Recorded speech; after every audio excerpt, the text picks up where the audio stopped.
Hello friends. So I'm doing a couple of videos that involve chairs this week. These folding chairs are ideal, but you could always try to find something else that's similar if you don't have these folding chairs. But this one is fairly particular. So grab a blanket and a chair. I know I have a couple of yogis who do have these props at home, which is why I'm making a couple of these videos, because they're just fantastic props. I'm going to turn this chair upside down, right?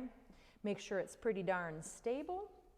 I'm going to have a block nearby in case I want it. I'm going to take a blanket and put it over the top rung of the back of that chair. Yeah? So go ahead and get your props, get all set up. We'll meet about here-ish. Right? You can always hit pause, of course. And then we're going to start to come over that chair. So I'm just going to get a little bit of room. So be careful, right? It is a prop and we don't want it to go anywhere. So I personally put a hand on the back of the chair, right? And I keep my chair supported as I start to lower my hips down. Now I am right on my hip crease, sorry, and my mic pack. I had to move my mic pack. And I'm literally right at the crease of the hips as I do this. And think of it as a downward facing dog. For any of my friends who are used to Iyengar, we're mimicking the rope wall, right?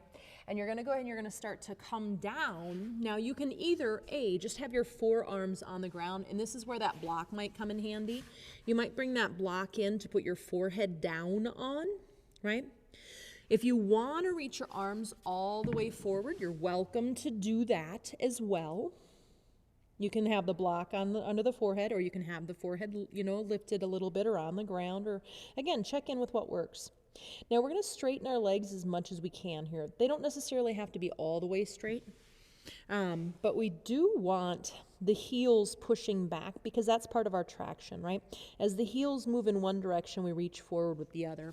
I'm going to come down to forearms myself, right? What I find is when I get my forearms on the ground, about shoulder distance, well, the first thing I notice is my ribs just drop, right?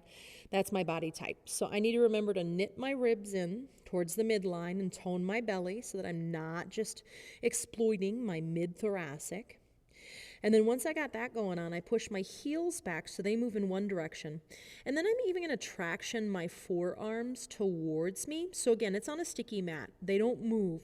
But as I pull my forearms towards me, I'm hoping that my upper body starts to move forward towards the head side of the mat, right? So my heels move back, pulling my bottom part, my hips and my lower body towards the back side of mat. I traction my elbows towards the chair or towards the foot side of the mat to pull my upper body towards the head side of the mat. So just trying to traction out as much as I can here, getting my spine as long as I possibly can. I am still breathing no matter what. And again, feel free to put that head down on a block. I'm going to do that. Sometimes I bring my head to the ground, but because I'm working with a mic today, I'm going to leave my head a little higher. Oh, that it feels delightful with the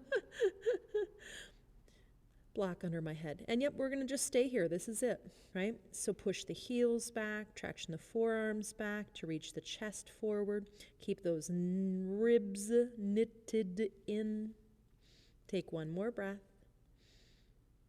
And then go ahead and you're going to release your hands back a little bit. Again, just be aware coming off the chair. I'm going to bend my knees until I get my hand on the back of the chair, right? And then I'm going to start to lift my hips up a little bit and walk my feet in till I'm stable in my feet. I walk up the chair with my hands until I can come all the way up to standing. And I breathe when I'm there. And that is it for the day. There are many ways to do that traction action. This is one of them. But just to point out, in case someone doesn't have the chair, I probably should have pointed this out at the beginning, but you know me. You could, if you have two super solid blocks, it's not quite as, it doesn't do quite as deep for me, but I can put those blocks on high underneath, right? And I can do the same action here, but you can tell I don't have quite as much of a V and leverage to do that, but it's a possibility,